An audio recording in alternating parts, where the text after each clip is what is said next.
Hola, buen día para todos. Muchísimas gracias a la Alianza México Ciberseguro, a los miembros de la Universidad Panamericana y a Ernesto por la invitación. También un saludo a todos los que están conectados desde sus casas, desde sus trabajos. En este breve espacio quiero que abordemos un tema de muchísimo impacto en el panorama de ciberseguridad actual, eh, pero que también infelizmente por su simplicidad y tal vez por desconocimiento de los equipos de seguridad es subvalorado en términos de las estrategias que las compañías, las instituciones o los gobiernos están adoptando para poder contenerlo. Vamos a hablar del impacto de la evasión de DR vía AMSI. Para eso vamos a dividir esta charla en tres partes fundamentales. Una primera parte en donde vamos a familiarizarnos con el término de AMSI, vamos a ver qué es AMSI. Una segunda parte para explicar cuál es la función de AMSI en los EDRs, en los antivirus, en los anti-malware y en el sistema operativo, por supuesto. Y finalmente, cómo los atacantes están logrando evadir esta medida de seguridad y el impacto que esto está causando en las cadenas de ataque actuales. Quisiera comenzar la charla con esta pregunta. ¿Qué pasa si yo les digo que el 79% de los ataques en el 2024 no tuvieron ni malware ni archivos en los discos duros de los dispositivos? Creo que siempre que hago esta presentación en vivo, la gente empieza a abrir muy grande los ojos porque es algo que rompe con el paradigma que tenemos todos de lo que es la ciberseguridad. Estos son datos de una de las más prestigiosas empresas de inteligencia, de ciberseguridad y de, por supuesto, de creación de EDRs, y va en línea con estadísticas de muchas otras empresas en la parte de ciberseguridad, por supuesto, incluida Lumo, y que llegan a romper un paradigma instaurado, como les decía, en la ciberseguridad, en donde siempre primó el malware como la herramienta fundamental que usaban los atacantes para desarrollar sus actividades.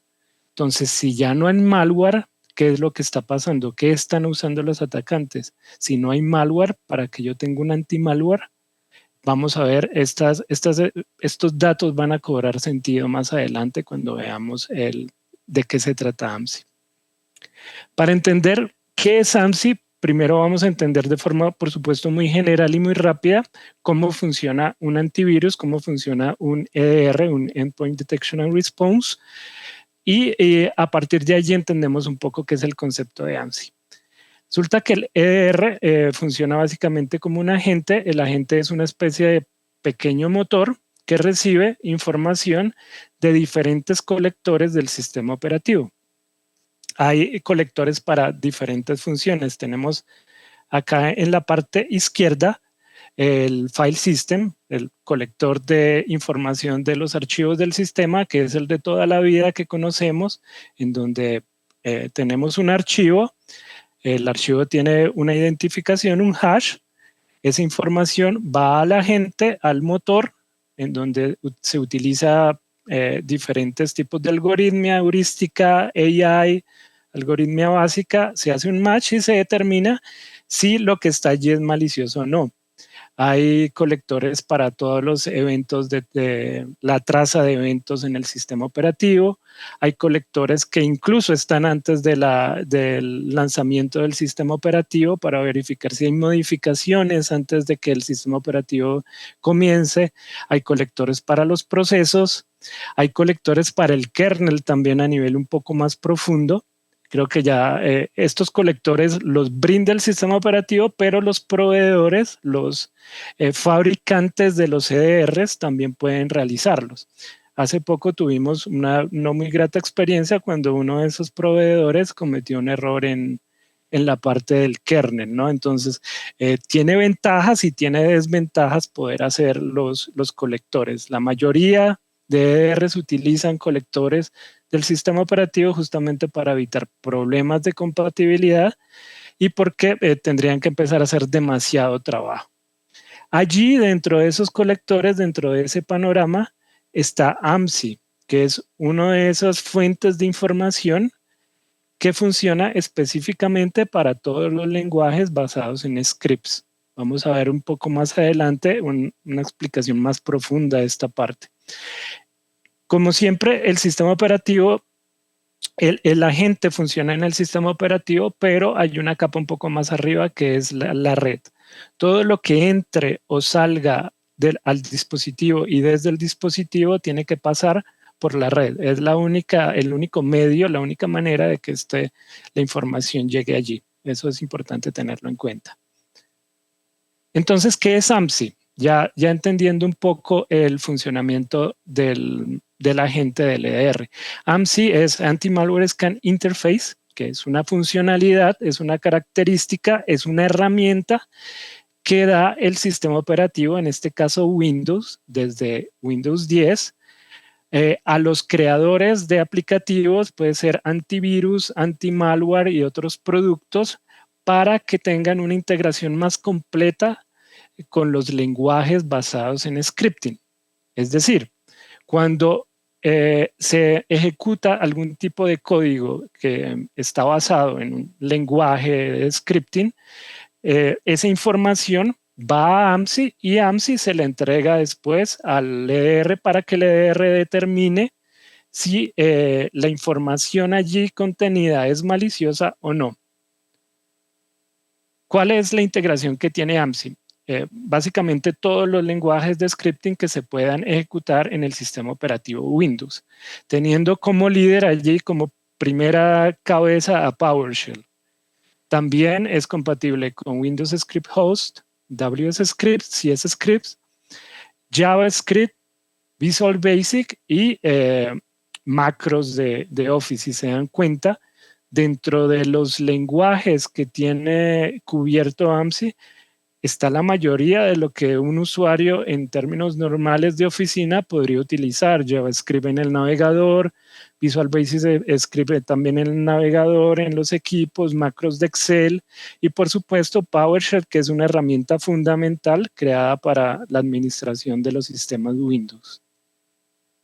¿Por qué para un atacante sería interesante usar lenguajes basados en scripting? Primero, porque es muchísimo más fácil el desarrollo con estos lenguajes. No necesitan matarse la cabeza aprendiendo lenguajes un poco más complejos. Y es más, bien lo decían ahorita en la presentación del foro, con la llegada de AI, la calidad de desarrollo de esos códigos y el tiempo, la calidad va a subir exponencialmente y el tiempo va a disminuir. Son fáciles de aplicar bypass de ese colector que hablamos al principio, de hacer mash, porque cualquier tipo de modificación puede cambiar los hashes, las firmas de los archivos, y es muy fácil poder evadir esos controles. Lo que en mi criterio es la más importante y es la ejecución en memoria de absolutamente todo el código.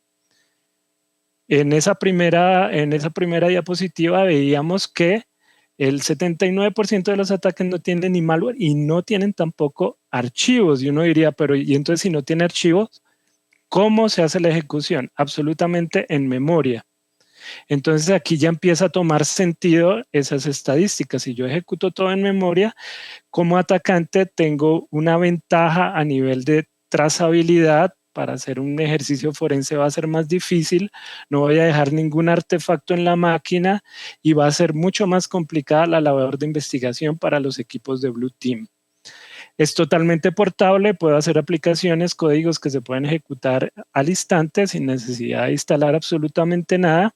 Utiliza todos los frameworks del sistema operativo, está en absolutamente todos los sistemas operativos de fábrica, en todos los dispositivos con sistema operativo Windows de fábrica y tiene una interacción nativa con el sistema, es decir, no tengo que crear nuevas funciones a nivel de código para interactuar con los diferentes registros del sistema, con logs, con features del sistema. Simplemente ya es nativo porque para eso fue creado PowerShell, para la administración del sistema. Y aquí entonces otra pregunta, ¿qué pasaría si yo les digo que la segunda técnica más utilizada en el 2024 fue precisamente Command Scripting vía PowerShell? Entonces ya todo empieza a tener un poco más de sentido. No hay archivos, no hay malware, porque la mayoría de ataques se está desencadenando. El 80% de los ataques se lleva a cabo usando scripts, usando PowerShell directamente desde la memoria y sin ejecución directa de archivos en el dispositivo. Como les comentaba, en el funcionamiento de AMSI existe un apartado en la memoria del sistema llamado el AMSI Buffer, que es ese espacio en la memoria donde AMSI lleva todo el código que ejecutan los diferentes programas, por ejemplo, PowerShell o el navegador web que utilicemos, Chrome, Explorer, etcétera, lleva ese código a ese espacio de memoria y para después podérselo entregar al EDR y que el EDR determine si es malicioso o no.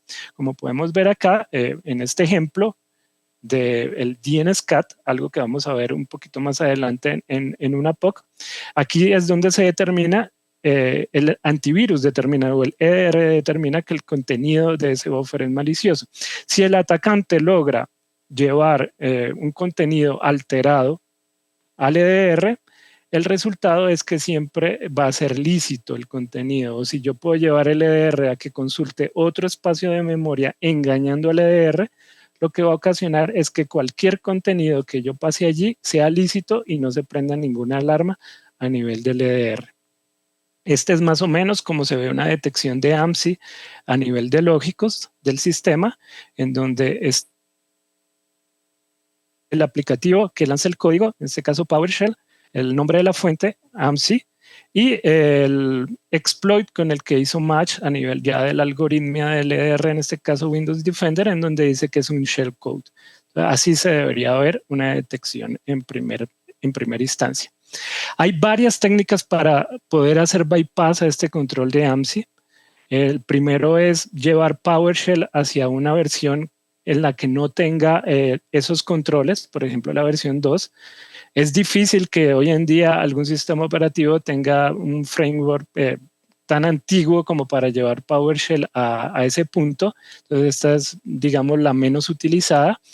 Los atacantes también pueden usar ofuscación, es decir, codificar esas líneas de código para intentar engañar al algoritmo del EDR y que no parezca algo malicioso. Hacer un AMSI patch, que fue lo que les comenté hace un momento, y es evitar que el EDR tome la información de AMSI, la información real, llevarlo a otro espacio de memoria o llevar a AMSI a que siempre conteste que el contenido es lícito. Y algo más, un poco más complejo, que es patchless AMSI, que es utilizar este mismo engaño de memoria, pero con métodos un poco más complejos, utilizando reflexión, etcétera. Vamos a ver rápidamente una POC de cómo se podría evadir a nivel de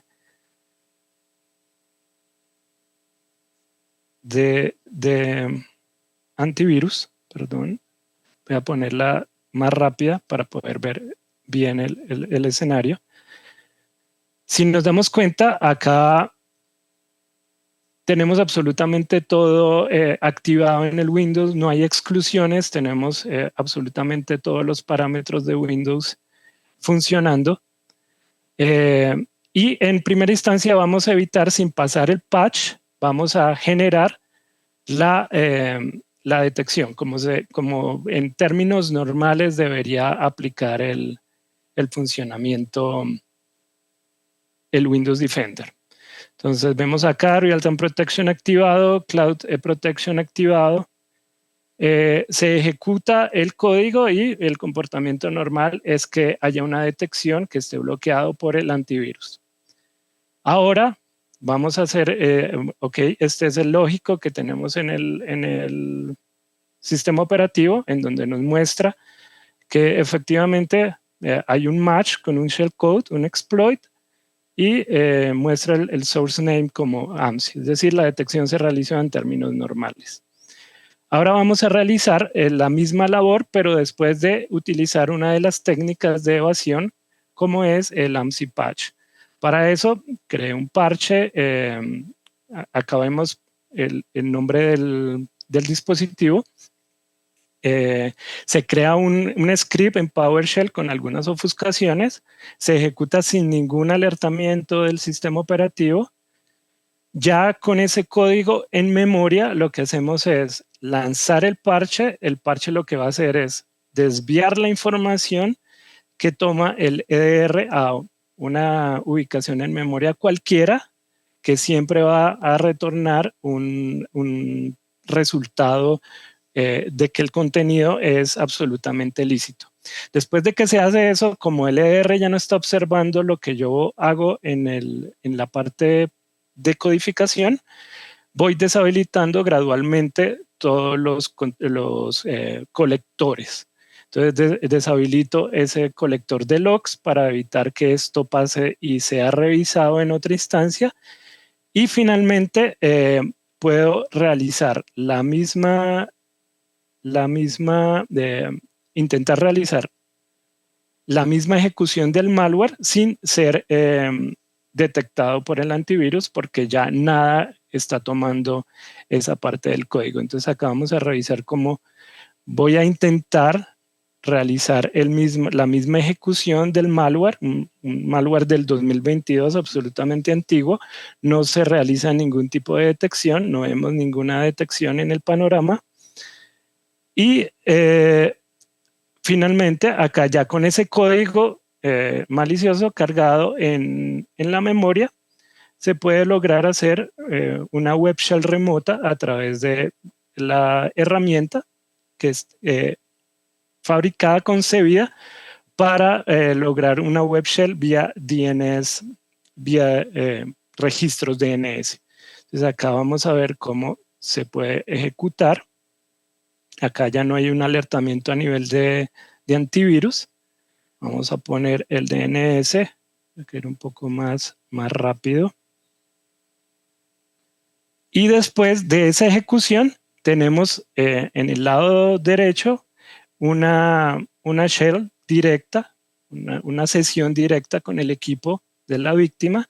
Si se dan cuenta, está el desktop 5B4H0J, que es este mismo que tenemos al lado izquierdo, y toda esta sesión se está yendo vía registros DNS, es decir, a nivel de red.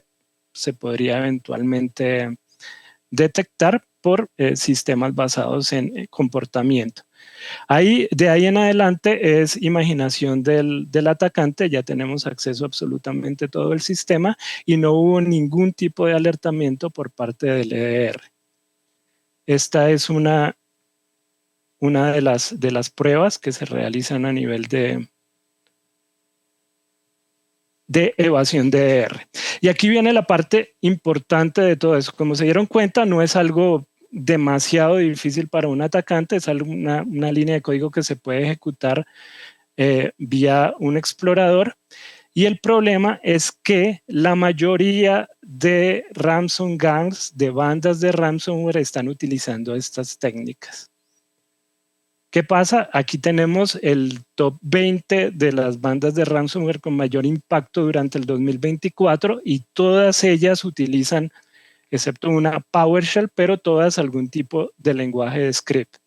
Si tomamos en cuenta entonces que el 80% de los ataques están siendo realizados por este medio y que la mayoría de bandas de ransomware lo utilizan en su fase final, digamos, de infección, estamos hablando de un escenario bastante complicado y que para muchos de los equipos de ciberseguridad no está siendo claro hoy en día. Hay mucha gente que sigue en el paradigma antiguo del malware y como nos damos cuenta, los atacantes con mayor impacto están utilizando por un lado Living of the Land, es decir, nuestros propios binarios, nuestros propios drivers, la información que está en nuestros equipos para realizar los ataques, como es PowerShell, Y por otro lado, están utilizando files, es decir, ejecuciones en memoria.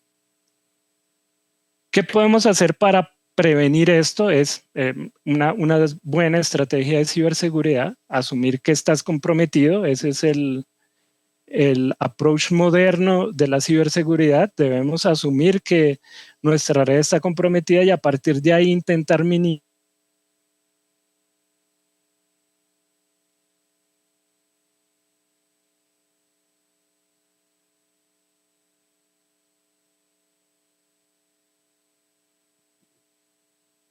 Al parecer tuvimos ahí algún tema con el audio. Vamos a dar unos segundos para que podamos recuperar la señal con nuestro expositor.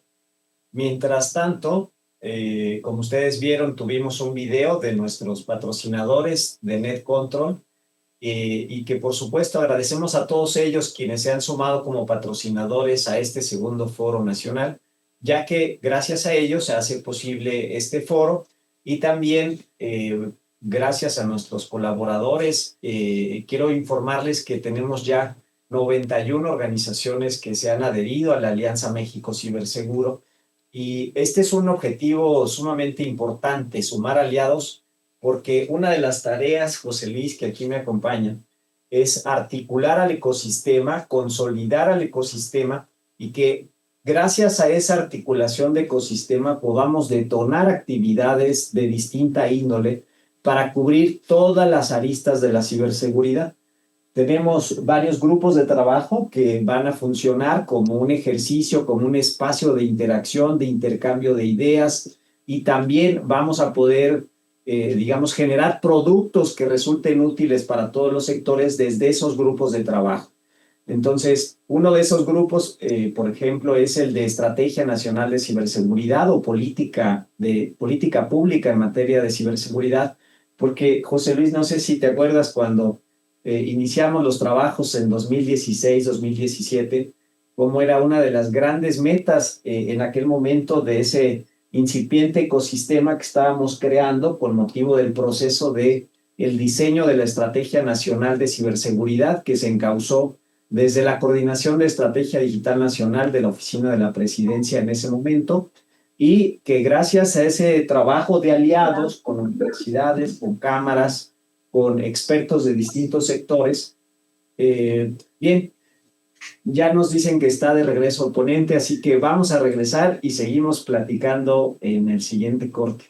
Vamos, adelante, por favor. Gracias, Ernesto. Disculpen, tuve acá un problema técnico corto.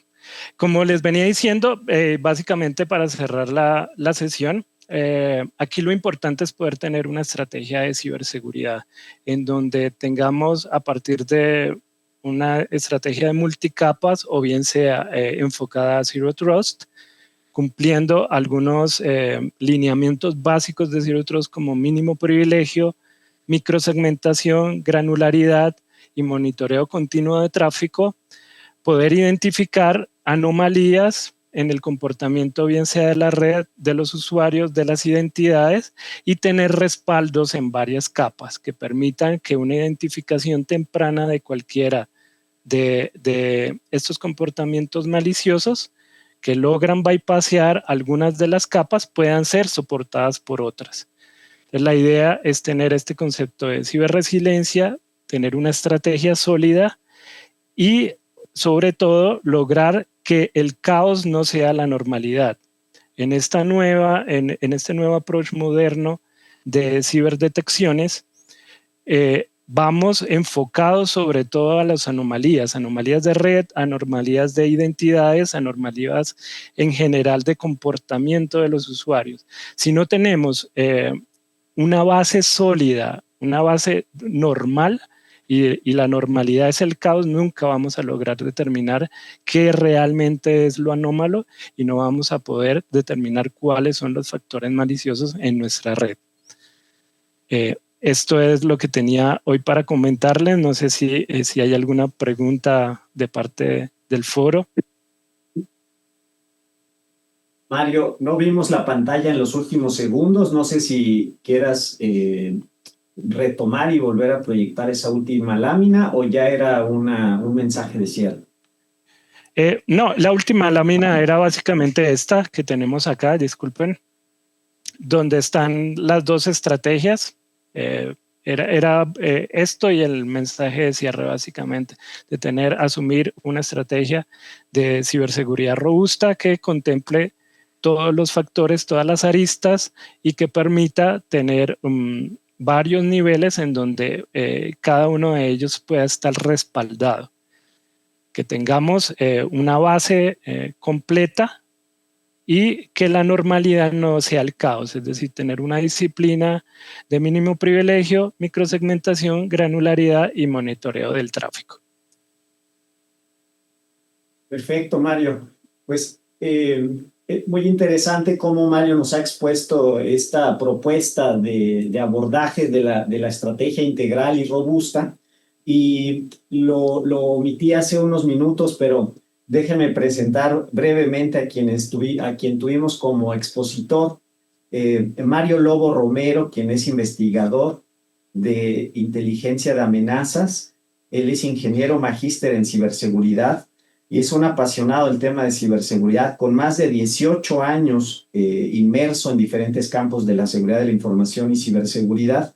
En su trayectoria se ha permitido transitar por sectores como la defensa nacional, donde por más de 8 años colaboró en equipos de ciberinteligencia estratégica alrededor del mundo, lideró equipos de ciberseguridad en el sector salud y banca multinacional, así como en el sector financiero, y desde hace algunos años se desempeña como investigador de inteligencia de amenazas en Lumo Technologies y ha participado como conferencista en distintos eventos como B-Side Sao Paulo, B-Sides Colombia, CyberWings, 8.8 Gov, entre otros.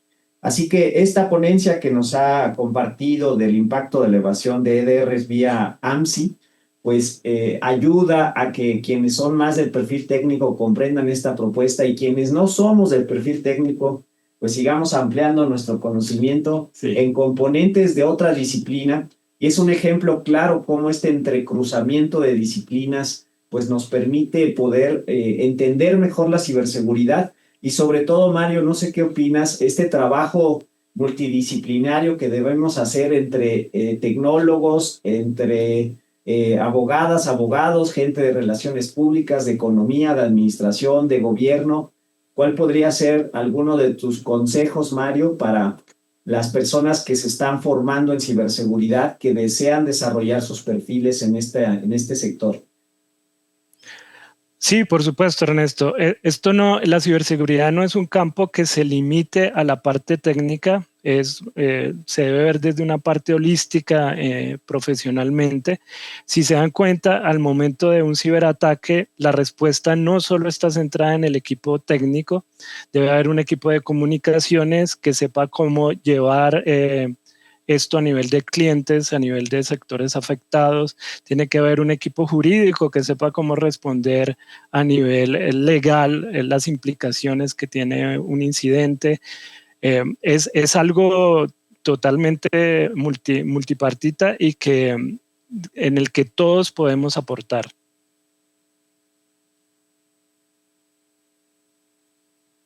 Así es, Mario, ese es muy, muy importante y me gustaría pedirte que profundices un poco más sobre esta labor de, digamos, el cazador de amenazas, ¿no? Esta labor de inteligencia respecto de las amenazas. ¿Qué tan importante es hoy día que tenemos un entorno híbrido, digital, cambiante?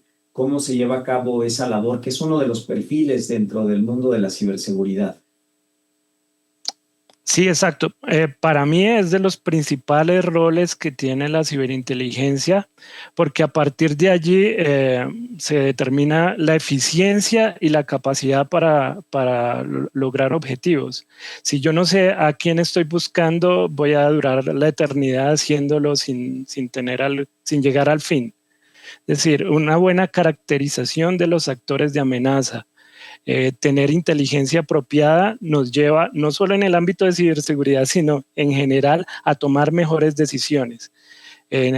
Aquí las ciberinteligencias sirven muchísimas capas a nivel estratégico para saber cómo los CISOs pueden llevar, por ejemplo, sus budgets más eficientemente, a nivel de arquitectura, para saber cómo esos arquitectos de seguridad deberían llevar más elementos o menos elementos dependiendo de cómo esté su ecosistema de ciberseguridad, y a nivel un poco más técnico para saber cómo responder a las amenazas. Si yo no sé cómo me van a atacar, no sé cómo defenderme.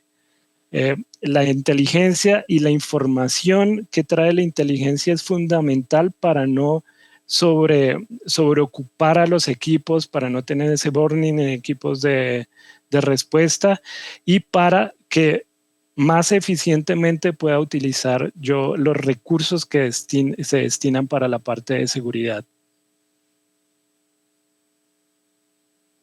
Muchas gracias, Mario. Pues ahí tienen una exposición y compartir esta parte del conocimiento, de experiencia que se tiene desde un especialista en materia de inteligencia de amenazas. Y te agradecemos mucho, mucho, Mario, tu participación, y un saludo para todo el equipo de LUM. Muchísimas gracias, Ernesto, y a todos los participantes, de nuevo a la Alianza México Ciberseguro y a la Universidad Panamericana por estos espacios. Muchas gracias, señor. Excelente conferencia.